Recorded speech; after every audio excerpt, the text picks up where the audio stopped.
nos puedan seguir todos aquellos que nos acompañan a través de redes sociales, este grupo de buscadores de la verdad y buena voluntad, a través de todo el continente americano, y es por ello que el día de hoy tenemos un ponente de parte del Supremo Concilio Constructores del Arte Real de la Delegación de México y el Distrito del Estado de Puebla. Es miembro de nuestra organización. Le voy a ceder la palabra a Eric, quien nos va a impartir esta charla de estudios sobre las virtudes, conociendo las cualidades del alma. Entonces vamos a empezar. Adelante.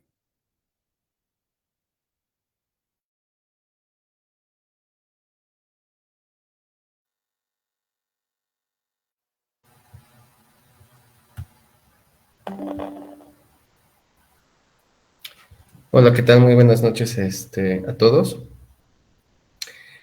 Bueno, pues de antemano agradecerles el tiempo que se han tomado en esta ocasión para poder estar presentes en esta plataforma y también a su vez pues agradecer al Supremo Concilio Constructores del Arte Real pues por el espacio para poder dar este tema que el día de hoy voy a tratar, que es el estudio de las virtudes. Antes de comenzar quisiera comentar una breve explicación porque pues me llama la atención una situación, ¿no? Que desde que tenemos conocimiento y desde que tenemos, mejor dicho, uso de la razón, pues no hemos dejado de aprender. Y a través de las experiencias, el estudio o bien de creencias que nos inculcaron durante nuestro crecimiento y que a la fecha, pues obviamente orientan nuestra conducta. Me imagino que algunos hemos escuchado en ocasiones, y cuántas veces no, que otros dicen que lo que hacemos o lo que hemos hecho en el pasado, mejor dicho, define quiénes somos. En lo particular, pues yo discrepo de esta premisa, porque sería tanto como juzgar hoy en día a una persona por lo que hizo, sin tomar en cuenta sus esfuerzos presentes. Más bien, opino que trabajar en conocernos a nosotros mismos va a definir lo que hacemos y por ende la naturaleza de nuestros actos. Por tanto, conocerse a uno mismo no solo hace que una persona sea consciente de quién es él o ella, sino también de que el mundo, con su gente y su naturaleza, conforman una unidad. Darnos cuenta de esto, pues, va a hacer que poco a poco rectifiquemos nuestro proceder y por obviedad nos percatemos de actos que podemos llegar a catalogar como buenos o malos, o bien virtuosos o viciosos.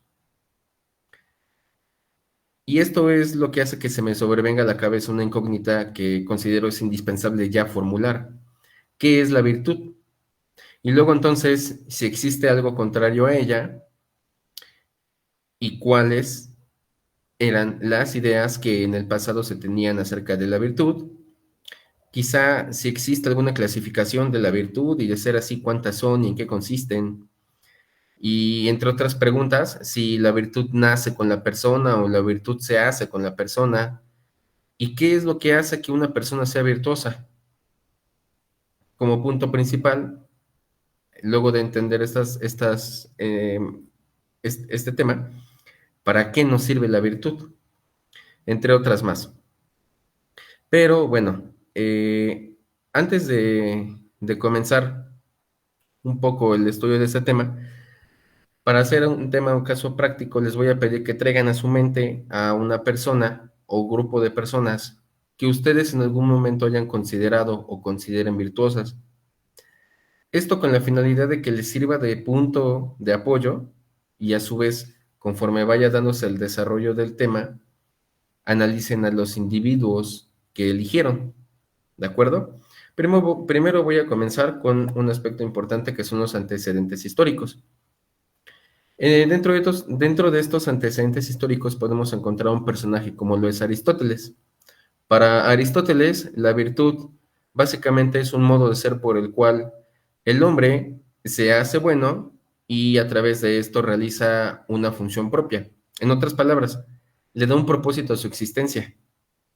Dice también que la virtud se aprende con el ejercicio de hábitos buenos. Estos hábitos buenos son practicados y además son adquiridos a través de las enseñanzas que se va dando a un individuo. Básicamente es en su formación. Aspecto importante que menciona sobre las virtudes. La virtud radica en vivir y actuar bien para traernos felicidad. Una persona virtuosa, básicamente Aristóteles dice que es feliz. Y a su vez también, pues este personaje divide las virtudes en dos tipos, las intelectuales o las dianoéticas y las morales o las éticas. Las primeras, por ejemplo, en el caso de las intelectuales, pues se originan a través de esa enseñanza. Por tanto, este tipo de virtudes necesitan experiencia y tiempo, necesitan una formación. Y las morales no, porque estas se producen, según Aristóteles, a través de la costumbre. Entonces, lo que él trata de decir es que ninguna virtud moral se produce en nosotros por naturaleza. Son costumbres, son cuestiones de carácter social y lo vamos a poder tratar más adelante. Otro personaje que me llamó la atención es San Agustín. San Agustín menciona en uno de sus antecedentes que la virtud para él es una cualidad mental por la que se vive rectamente. También opina algo interesante en cuanto a que todo lo que Dios crea es bueno. Y entonces la realidad es que el mal es la ausencia del bien. Y este mal, siendo ausencia de bien, es fruto de la libertad del hombre. Lo que quiere dar a entender que hay una conexión y hay algo que es superior y hay algo que es inferior o por así decirlo, celestial y terrenal. Lo que me llamó la atención de él, por ejemplo, en este caso, fue uno de los antecedentes de sus obras, como lo es La Ciudad de Dios. Y el ejemplo que pone en La Ciudad de Dios es una aplicación de las virtudes, mencionando que desde la creación coexisten la ciudad terrenal, o sea, el mundo como lo conocemos, que se vuelca en aspectos egoístas, pero que también existe la ciudad de Dios, pero que esta ciudad de Dios se va realizando en el amor a Dios mismo y en la práctica de las virtudes. Obviamente también él menciona que en esta práctica de virtudes va a ser especialmente la caridad y la justicia, y pone un ejemplo.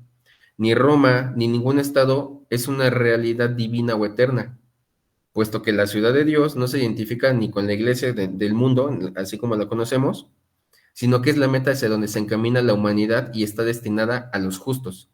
Entonces ahí divide entre los justos, que van a pertenecer a la ciudad de Dios, y los injustos, que pertenecen al mundo terrenal.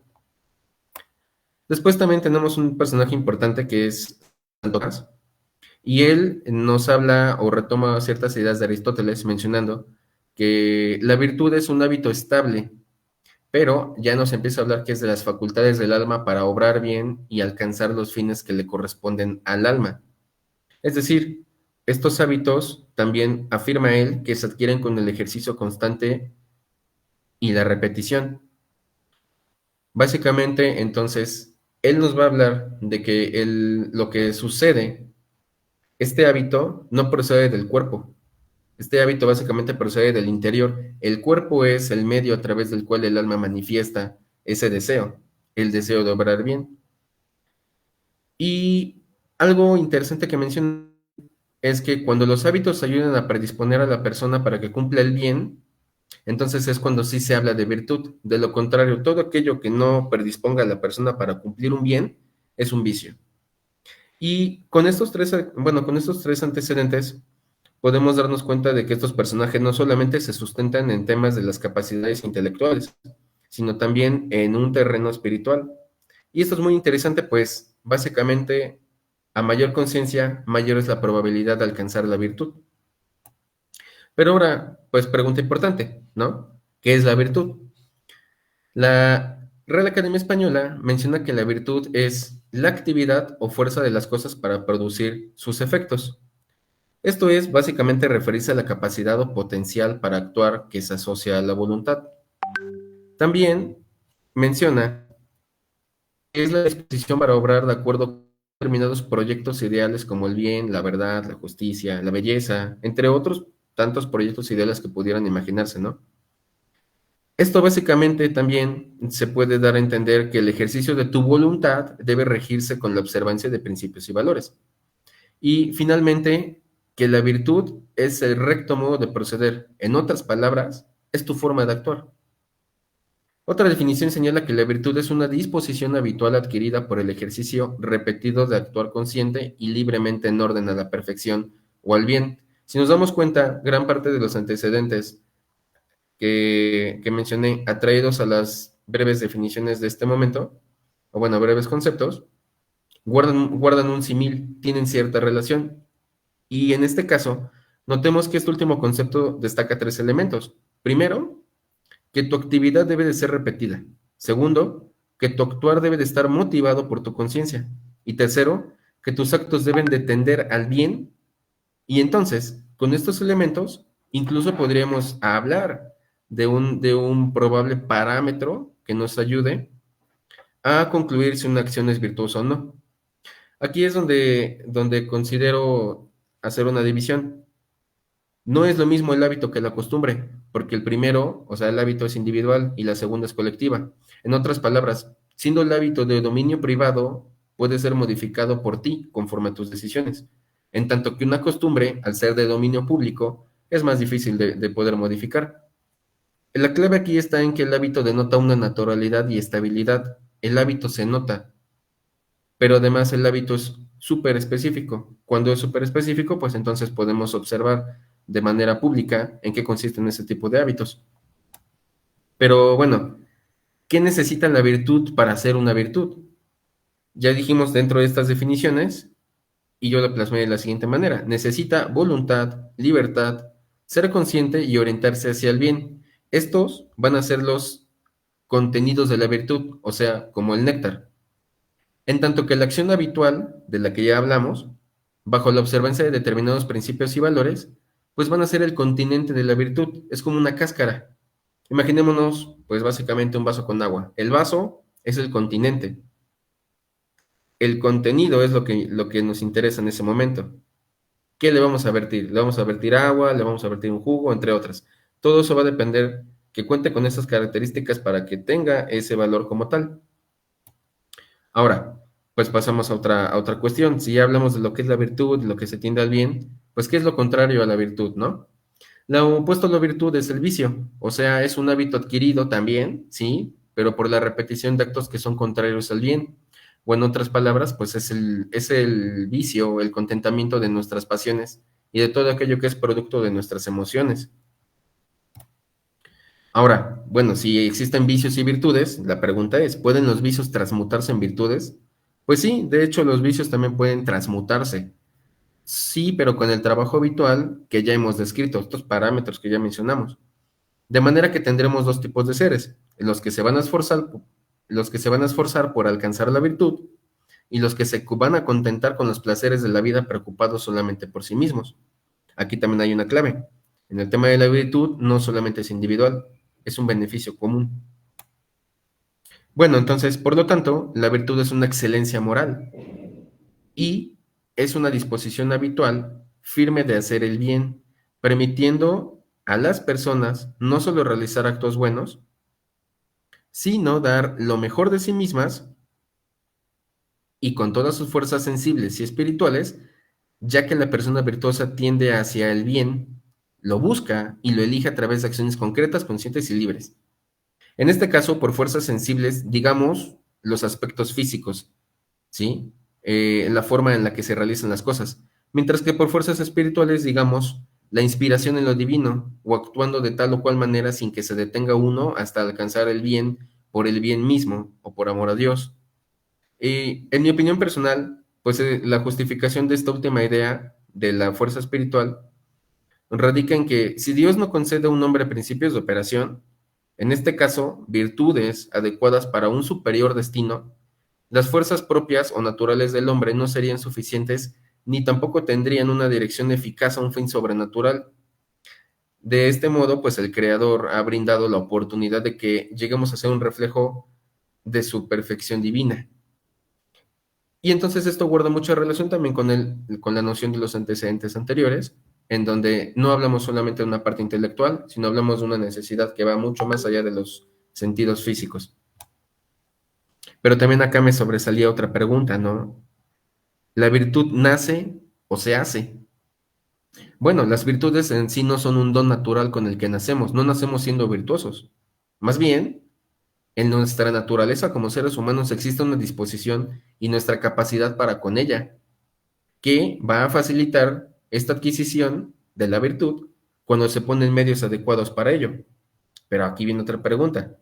Si no nazco con ella y se hace, y hay medios, ¿cuáles son esos medios que van a facilitar la adquisición de la virtud? Entre esos medios tenemos el discernimiento, la ausencia de deseo, recta conducta, amor, entre otras.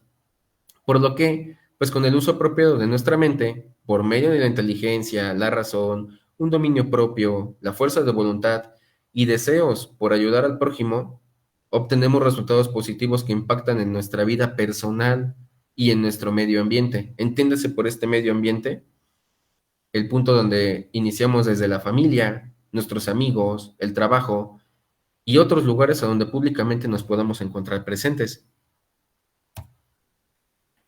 Pero luego entonces también decimos, bueno, las virtudes tienen una clasificación, ¿no? Ya anteriormente dijeron, bueno, Aristóteles va a ser en cuanto a las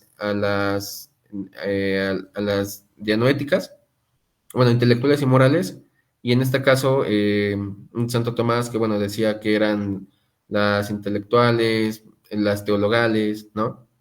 Y sí, efectivamente, vamos a tener una división actual. Van a ser cardinales y teologales. La palabra cardinal quiere decir principal o fundamental, y lo teologal, lo perteneciente o lo relativo a lo divino. Entonces, las virtudes cardinales también van a ser conocidas como virtudes morales. Reciben esta denominación porque se establece entre los actos voluntarios que emanan de la regla dada por la razón. O sea, son situaciones de origen que con el uso de la inteligencia se tienen que dar de manera fundamental. En un momento explicamos en qué consisten. Y las virtudes teologales pues son consideradas como sobrenaturales, es algo que no es propio del hombre integrado en sí mismo, sino que lo descubre en este medio en el que se acerca hacia su interior y que provienen y se dirigen directamente a Dios como su objetivo, permitiendo que un hombre se perfeccione con relación a Él. Es básicamente como cuando alguien te dice que a mayor conciencia y a mayor conocimiento de Dios, más manifiestas una acción de carácter positiva, ¿no? Y bueno, para este tema, las virtudes cardinales son 4. Tenemos primero la prudencia. La prudencia es una virtud con la cual hacemos uso de nuestra razón y de todo nuestro discernimiento en ese máximo esfuerzo. Con esta virtud tenemos una posibilidad de actuar de forma adecuada y con cautela con la finalidad de evitar ocasionar daños. Entonces, aquí en este tema del discernimiento es importante tomar en cuenta que también se necesita el uso del criterio. Hay que tener un conocimiento previo para hacer ciertas cosas, o lo que en otras palabras dirían de manera coloquial, un sentido común, ¿no?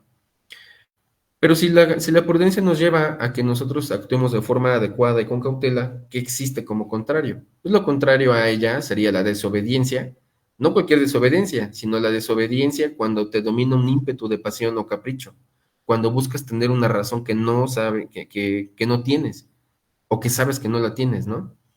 Una negligencia también y las desconsideraciones. ¿Por qué? Porque en la negligencia pues no estás actuando de manera apropiada, no estás haciendo el esfuerzo que te corresponde. Y en la desconsideración, porque causas un daño sin considerar a nadie más, solamente te observas a ti. En el caso, por ejemplo, de la fortaleza, es por el cual es una virtud por la cual se asegura afrontar circunstancias difíciles con firmeza y con constancia en la búsqueda del bien. O sea, es decir, esta virtud te hace capaz de vencer un temor y que tengas una estabilidad, pero no se refiere a una fuerza física como tal, sino que se refiere a una fuerza de voluntad y a una concentración. Este tema de la concentración en poner toda tu energía en buscar ese punto medio, esa estabilidad para que no te puedas tambalear y de una u otra manera pues puedas afrontar con cierta razón y con prudencia un evento determinado, ¿sí? Entonces, por ejemplo, también tendríamos un contrario. ¿Qué es lo contrario a la fortaleza? A esta parte interna, ¿sí? Es la impaciencia y la inconstancia, entre otras más, ¿sí? Podemos poner aspectos de carácter, digámoslo así, como débil en cuanto a la persona que no guarda esa energía y precisamente la enfoca en un aspecto positivo.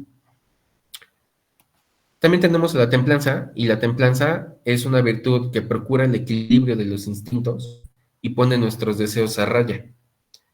Todo aquello que a lo mejor por impulso de alguna manera nos quiera ocasionar que actuemos de tal o cual manera, primero debemos guardar prudencia, ¿no? Analizarlo, Por eso es que dicen también incluso que la prudencia es la madre de todas las virtudes, porque no podrían existir las demás o no se podrían dar de manera apropiada sin este primer paso, que es la razón. Entonces, vuelvo a decir, es una virtud que te procura en equilibrio de tus instintos y tus deseos a raya. Te ayuda a que seas mesurado, a que seas tranquilo, a que seas ecuánime, a que encuentres una armonía en tu forma de ser, ¿sí? Entonces, contrario a ello, es que todos los eventos que te suceden no los tomes con esta templanza, sino que los tomes con un arrebato o con furia. Y entonces todo eso lo que hace es desequilibrarte y dejas de lado tu razón para guiarte por tus emociones, ¿no? Y te puede ocasionar problemas a largo plazo. Y por último tenemos la justicia. La justicia es una virtud en la cual se guarda una rectitud habitual de pensamientos y de conducta. Y este es un tema bastante interesante porque dicen por ahí algunos, ¿no? Que la justicia es dar a cada quien lo que le corresponde y es la que regula relaciones humanas. Pero parte de esta justicia no solamente es dar a cada quien lo que le corresponde, sino hacer lo que te corresponde. Porque parte de ella es asumir los deberes que contraemos y las responsabilidades. Entonces, aquí, incluso en el tema de la justicia, lejos de decir que sea dar a cada quien lo que le corresponde y que tú cumplas con esos deberes, cabría una idea nueva. Tú dame el hecho y yo te daré el derecho. Ante la evidencia, cabría la posibilidad de poder emitir un juicio, de poder emitir una idea, una opinión, o actuar de tal o cual forma que se obre bajo justicia. Y luego tenemos virtudes teologales. Estas virtudes teologales, como ya dijimos, pues bueno, tienen su origen y provienen de lo que se considera como lo divino, ¿sí? Estas son tres y son la fe, la esperanza y la caridad. Creo que la mayoría hemos escuchado el término de fe en algunos puntos, en lo que se implica tal vez creer ciegamente, ¿no? Creer a ciegas sin ninguna duda. Pues de cierta manera tiene parte de realidad y parte de no. La parte de realidad que tiene en cuanto a creer es precisamente en algo superior, pero no solamente en eso, sino en el mensaje y en el destino que se tiene. No se cree por creer, más bien se cree porque se considera que se llega a algo, ¿sí? Es como cuando alguien, me imagino que es como cuando un científico hace un experimento, tiene fe de que se produzcan ciertas cosas, tiene fe en el proceso en el que realizó, en el método científico que implementó, pues en este caso es la fe en creer en Dios y en el mensaje que Él trae directamente, ¿no? En el tema de la esperanza, por ejemplo, la esperanza, pues, ¿cuántos no hemos dicho en algún momento, ¿no? Que la esperanza es lo que muere al último o me hace falta la esperanza. Realmente el tema de la esperanza para la relación con esta virtud es que se trate de depositar toda tu confianza, toda aquella confianza, todos aquellos miedos, todo aquello que tú en algún momento sientas que va mal, o incluso llegaras a lo mejor a creer que todo va bien, pero ten la plena confianza no solamente en ti, sino también en un plano superior. Es eso, una esperanza es tener la confianza depositada de manera plena en Dios, porque de lo divino provienen la gran parte de todas las cosas que nosotros llegamos a realizar. Y entonces, esa inspiración que nosotros tenemos nos lleva a creer, nos lleva a confiar, pero también nos lleva a una cosa importante. El creer y el confiar no implica un mensaje propio, implica un mensaje público, implica un mensaje social, y de ahí es donde viene la caridad. Y esta virtud de la caridad lo que hace es manifestar a través de un mandamiento fundamental que todo mundo conocemos, que es el amor, y que se resume en dos cosas: amar a Dios por sobre todas las cosas y al prójimo como a sí mismo. Es una manifestación de amor bastante interesante. Y entonces, no es confundir la caridad como lo que a lo mejor comúnmente nos han enseñado que es dar una moneda, entre otras cosas, ¿no? En este caso, la caridad incluso no es lo mismo que la limosna, porque la caridad es dar de ti y la limosna es dar de lo que te sobra. Entonces, ¿das lo que te sobra o das todo de ti? Esa es una de las grandes distinciones también que hay que hacer, ¿no? Por eso es que es importante estos temas en cuanto al complemento, desde la base moral, lo social, y desde la base teologal, lo divino. Creas en quien tú creas, es válido, ¿sí? Tienes la idea de una creencia en un ser superior, también es válido. El punto aquí es que tú busques la manera de que estas virtudes de carácter teologal puedan impactar en tu psique, en tu interior. Trata de hallar el modo para poder conocerlas, para saber qué es Dios, cómo es Dios, de dónde proviene esta energía, en quién puedo confiar, ¿sí? Y esto también parte desde el punto de vista como empecé a hablar al inicio, ¿no? Conócete a ti mismo. Y esto va a ser bastante fundamental. Pero ¿para qué nos sirven las virtudes? ¿Se acuerdan que les comentaba yo al inicio? Bueno, piensen en una persona o grupo de personas que ustedes consideran o que son virtuosas. Una de las preguntas que yo me hacía cuando traté de formular esta pregunta o este ejercicio incluso, este, era pensar en determinados personajes, ¿no? Y reconocer los esfuerzos que hacen y reconocer todas aquellas acciones que en algún momento impactaron en nuestra sociedad. Yo no sé ustedes en quién hayan pensado, quizá en algún familiar, quizá algún amigo, quizá en algún personaje histórico, pero dentro de todo esto, si ya vimos que implica un esfuerzo, que es un hábito constante, que es una manera de poder buscar esa felicidad, buscar esa verdad, buscar hacer el bien, no sé si tal vez se hayan preguntado o se hayan imaginado a ustedes mismos como una de esas personas que pudieran considerar virtuosas. Porque al final de cuentas todos tenemos una ambivalencia, tenemos defectos y tenemos virtudes y las vamos trabajando poco a poco.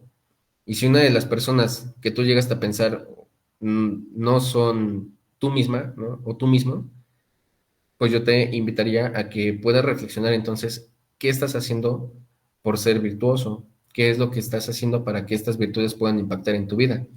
Porque aquí viene ya la pregunta, ¿para qué nos sirven estas virtudes? Para el mejoramiento de nuestros hábitos, porque este mejoramiento de hábitos hace que nuestra vida cambie, que nuestro modo de ser mejore, mejora nuestro cuerpo, mejora nuestra salud, nuestra forma de pensar, entre otras cosas. Nos hace conscientes, es decir, nos hace dejar de lado todo ese egoísmo o esa parte que se inclina hacia el valor propio y entonces nos damos a los que están junto con nosotros y llegamos a un punto bastante interesante. No hay una situación de carácter privado, hay un bien común. La virtud nos sirve para llegar al bien común, porque así como yo aspiro a una felicidad, así como yo quiero aspirar al bien, a ser mejor, todos los demás también lo están haciendo. Todos los demás tienen ese mismo deseo. ¿Cómo yo a través de mis actos o a través de estas virtudes puedo lograrlo conmigo y que pueda lograrlo con los demás? ¿Sí? Y además, pues este tema de la virtud nos lleva al acercamiento con lo divino. Queda claro en el tema anterior, en el que dentro de estos antecedentes y los conceptos que se han dado, que las virtudes no son solamente de carácter intelectual o son de corte, como podríamos decir, natural. Implican cosas que quizá sea difícil para nosotros tratar de entender desde el aspecto interno, porque tenemos ciertas creencias, ¿no? Pero a final de cuentas, cuando tú comienzas a conocerte, cuando te empiezas a ser consciente y de que todo es una unidad y todas las cosas están debidamente colocadas, que todo tiene un propósito, cuando tienes este acercamiento con lo divino, encuentras ese propósito. Tu propósito como ser humano no es hacer el mal, tu propósito como ser humano es hacer bien. Y en este caso, yo quisiera ir concluyendo el tema, mencionándoles una pequeña historia que aprendí dentro de algunos estudios, que también me lo platicaron, en donde se mencionaban las naturalezas, ¿no? Decían, por ejemplo, que una persona iba caminando, ¿sí? Y que al lado de él había un río. De repente no sé cómo va pasando la persona esta y lo que hace es que mira hacia el río y en una de las orillas ve un animal. Se acerca y se da cuenta que es un alacrán, ¿no? Entonces hay una persona que va pasando junto a él y le dice, ¿qué haces? ¿No? "No, pues voy a ayudar al alacrán, ¿no? Entonces se acerca, ayuda al alacrán y lo pica. Y la persona le dice, tonto, o sea, ¿por qué lo estás ayudando? ¿No ves que te está picando? Y entonces me sobrevino la parte interesante cuando le responde el otro sujeto. Sí, entiendo que me picó, pero ¿sabes cuál es su función? O sea, su propósito en esta vida o su naturaleza es picar. Pero mi naturaleza como ser humano, mi propósito es ayudar. Entonces, pues la enseñanza creo que se da por sí misma, porque al final de cuentas no estamos aquí para destruirnos, estamos aquí para poder auxiliarnos. Y en este auxilio, pues es necesario poder conocernos y practicar este tema que es sumamente complejo. Y yo me llevaría todavía un par de preguntas, ¿no? ¿Qué estoy haciendo por ser virtuoso? ¿He sido virtuoso o no? ¿Cómo yo sé que soy fuerte? ¿Cómo yo sé que soy mesurado? ¿Cómo yo sé que soy prudente? Entonces, de una u otra manera, pues estas son preguntas que nos sirven para tener un contexto y análisis de manera diario, para que podamos ir observando en qué estamos mejorando y cuáles son nuestras fallas, percatarnos. Y principalmente, en este tema, ¿dónde podemos empezar a practicar estas virtudes? Porque también esa sería una pregunta, ¿no? Bueno, ¿en dónde las practico? Las practicas desde el hogar, las practicas desde el seno de tu familia, porque ¿qué caso tiene que seas virtuoso si no eres, si no buscas ese ejemplo, ¿no? O sea, es decir, si dentro de este propósito tú solamente lo haces por ti, más bien tú eres una forma en la que se puede dar que las personas que están al lado tuyo se puedan contagiar y puedan observar y puedan aprender de ti. Tú puedes ser parte de esa formación.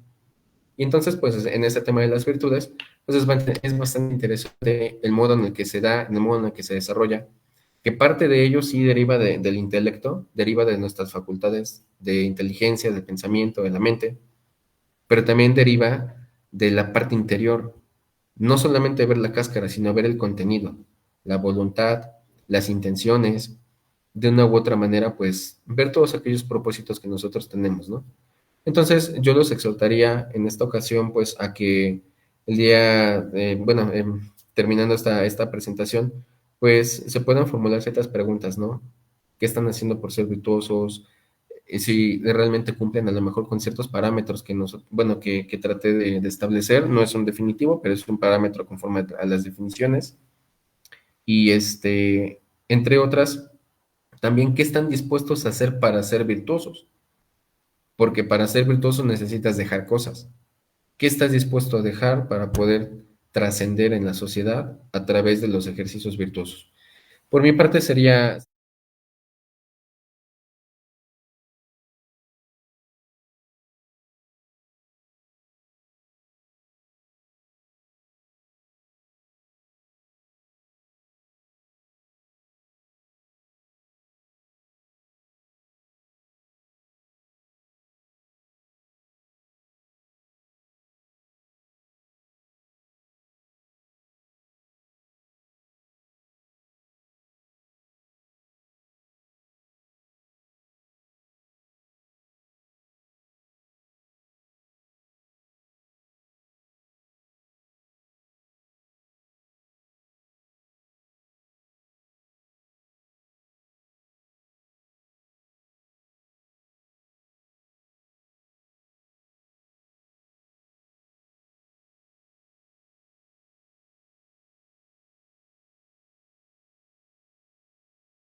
Si tú no estuviste dentro de estas imágenes mentales, pregúntate por qué no.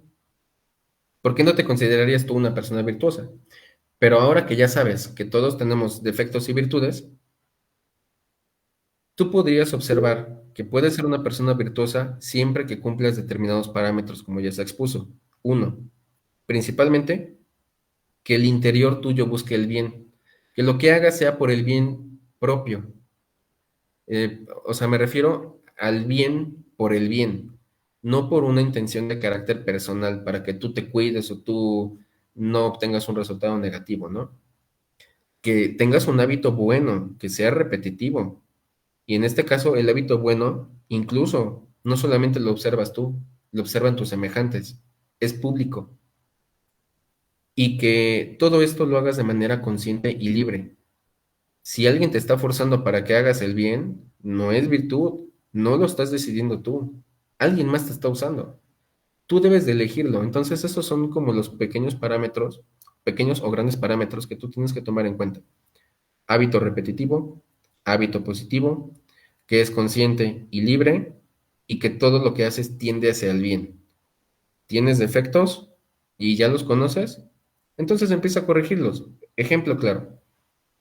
Si tú eres, si tú eres arrebatado cuando estás ante una circunstancia, pues, contrólalo y entonces vas a ser una persona con virtud de templanza. Si tú de alguna manera eres negligente con algunas cosas y tú mismo te percatas y crees que no lo hacen los demás, pues entonces corrígelo, porque eso te puede hacer prudente, ¿sí? Entre otras. De una u otra manera, pues esto te puede ayudar a encontrar ciertos ejemplos. Muchas gracias. También nos dejan una pregunta aquí en el chat. ¿Existen ejercicios prácticos para que yo pueda trabajar alguna virtud para poder entonces irme desarrollando como un buen ser humano? Mm, ok, pues al- no lo diría yo como ejercicios prácticos, o sea, como un método establecido, ¿no? Pero sí como veo lo mismo, un parámetro. Supongamos que tú conoces el parámetro. Ah, ya me di cuenta que las virtudes son hábitos repetitivos, pero no es cualquier hábito. No es un hábito que hago y de inmediato me va a hacer una persona virtuosa, no, porque por eso son repetitivos. Ah, que son buenos, son conscientes y son libres. De acuerdo. ¿Qué es lo primero que tendrías que hacer para que todo lo demás pueda fluir? Discernir. Lo que tienes que hacer es discernir y hacer uso de tu inteligencia y de tu criterio. Porque no puedes ser justo si no eres prudente, ¿sí? Porque no puedes tener esta templanza si te dominan las emociones y no lo razonas. Y volvemos al tema de la prudencia. Por eso era como que el asunto de que la prudencia es la madre de todas las virtudes, ¿no? Y de una u otra manera, ¿no? Te lo voy a poner en este contexto. La fuerza sin la inteligencia siempre va a ser bruta. Y la inteligencia sin la fuerza, o la voluntad en este caso, va a ser estéril. Por lo tanto, necesitas discernir y a partir del discernimiento, en mi opinión, tomar una decisión y ejercer tu voluntad de manera libre e inconsciente, ¿sí?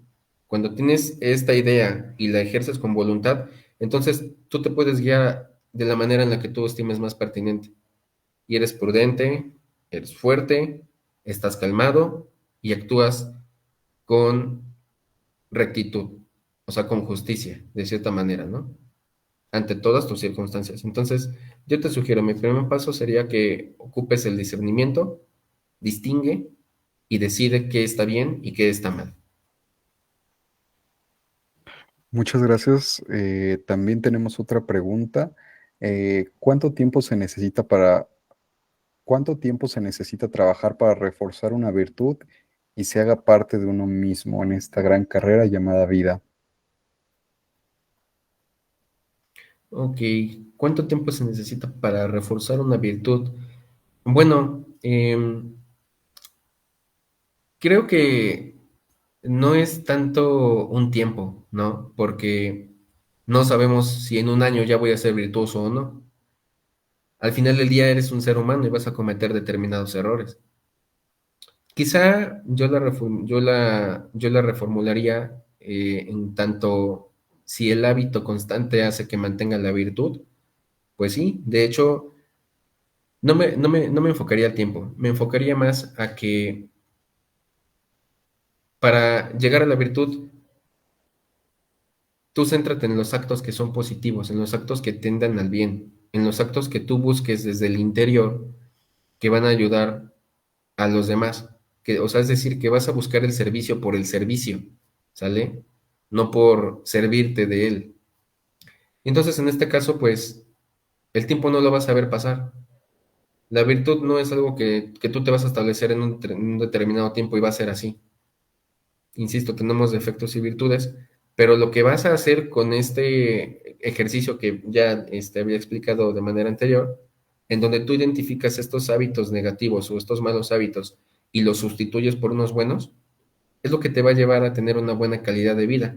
Y creo coincidir muy bien con la idea de Aristóteles cuando mencionaba que la virtud o vivir bien lo que va a hacer es que tú puedas ser feliz, ¿no? Entonces, quizá no haya un tiempo determinado, más bien, ¿qué tanto tú haces las cosas por, por ser virtuoso, ¿no? O sea, el tiempo tú lo podrías determinar. Si tú consideras que ya eres virtuoso, pues busca otro tipo de virtud y así, vela alimentando, pero no caigas en una ilusión, ¿no? Por eso tienes que ocupar en todo momento el discernimiento.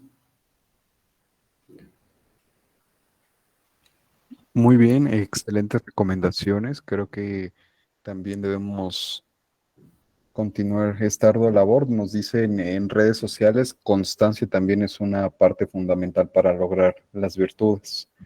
También nos dejan otra pregunta. ¿Los vicios desaparecen o siguen latentes en el hombre? Ah, ok. Esa pregunta también yo me la estaba formulando hace rato.